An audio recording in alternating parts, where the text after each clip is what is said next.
May isang lalaki sa social media, ang pangalan niya Narciso Olalo. Ang claim niya, sobrang pambihira. Nakakatanggap daw siya ng mga mensahe direkta mula sa Diyos. So dito natin susuriin, ano-ano ba tong mga sinasabi niya, anong kwento ng mga followers niya, at higit sa lahat, ano raw ang mangyayari pag hindi ka naniwala sa kanya? At ito yung pinakaunang tanong na sasalubong sa'yo. Grabe no? Ayon mismo kay Olalo, inutusan daw siya ng Diyos sa panaginip na itanong yan sa isang babaeng ayaw maniwala. Isang matapang na hamon na parang ito na yung naging sentro ng lahat ng ginagawa niya. Okay, simulan natin sa unang bahagi. Ano ba talaga ang pinaka-controversial sa lahat ng claims niya? Ito yon, ang kakayahan daw niyang hulaan ang eksaktong kamatayan ng isang tao. Paano niya raw ito ginagawa? At sino-sino na nga ba yung mga nasa listahan niya?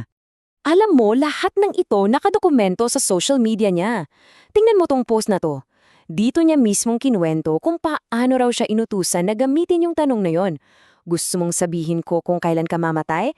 Bilang paraan para harapin yung mga taong nagdududa sa kanya. At hindi lang yan, isang beses na claim.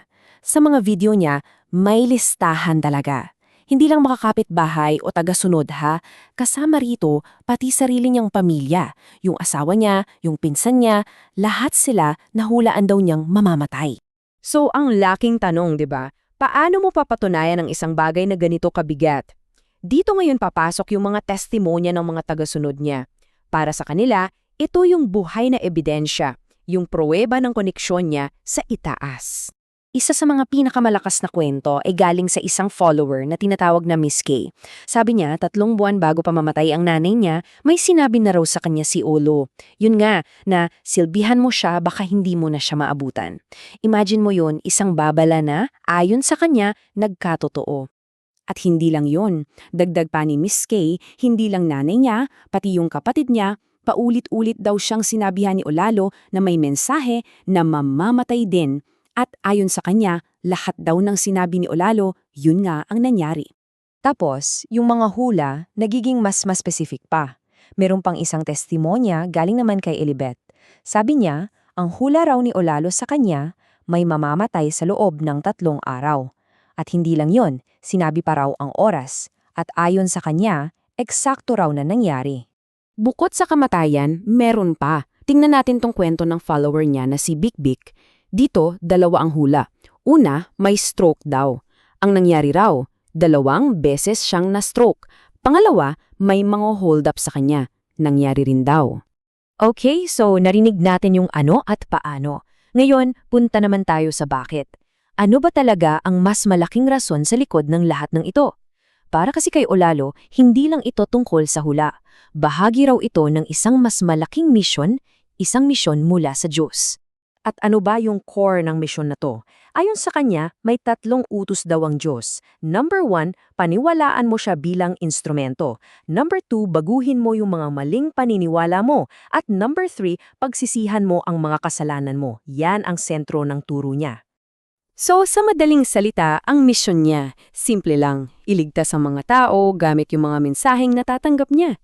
At kasama sa misyon na yan, yung pag-atake sa mga tinatawag niyang walang laman na turo ng mga organisadong relihiyon. At para patunayan na sagrado yung tungkulin niya, pinalalakas niya to ng mga mensaheng ganito. Dito malinaw na sinasabi niyang inuutusan siya magpatuloy para daw iligtas ang mga tao. Ngayon, dito na tayo papasok sa, mas madilim na bahagi ng kwento. Ano naman daw ang nangyayari sa mga kumukontra, sa mga tumutuya sa misyon niya? Makikita mo sa mga social media post niya, madalas may komprontasyon. Katulad nitong 2 post na to. Dito, dinedetalya niya yung mga di umano'y banal na pagharap, hindi lang sa mga kapitbahay na nagdududa, kundi pati na rin sa mga otoridad tulad ng pulis. At ang pinakamalinaw na example na binigibigay niya ay yung kwento ni Nung Jun. Ang nangyari raw, ganito. Nagsalita si Nung Jun laban sa kanya. Nagpadala raw si Olalo ng babala pero binaliwala. Ang sumunod daw na mensahe mula sa Diyos, simpleng-simple, ako na bahala sa kanila. At ang chilling part, wala pa raw 1 buwan na aksidente at namatay ang asawa ni Nung Jun. At dito umiikot yung banta niya. Ang mensahe niya sa mga hindi naniniwala, okay lang, pero manahimik na lang kayo. Kasi ang sobrang pagsasalita may kaakibat na panganib. At yan ang nagdadala sa atin sa huling tema, ang ideya na kapag inatake mo siya, hindi lang siya ang inaatake mo. Ang inaatake mo raw ay ang Diyos mismo. Itong linyang to, diretsyong babala daw yan mula sa Diyos. Para raw yan sa isang pulis na galit sa ginagawa niya. Malinaw ang mensahe, pag kinalaban mo si Olalo, hindi tao ang kalaban mo, kundi power ng Diyos. So sino ba talaga yung mga kaaway sa paningin niya? Ayon sa mga mensahe, una, yung mga nagtatag ng relihiyon, pangalawa, yung mga turo nila na walang laman daw, at pangatlo, syempre, sino mang magtangkang saktan siya. Para sa kanya, ang misyon niya ay isang direktang laban sa organisadong relihiyon.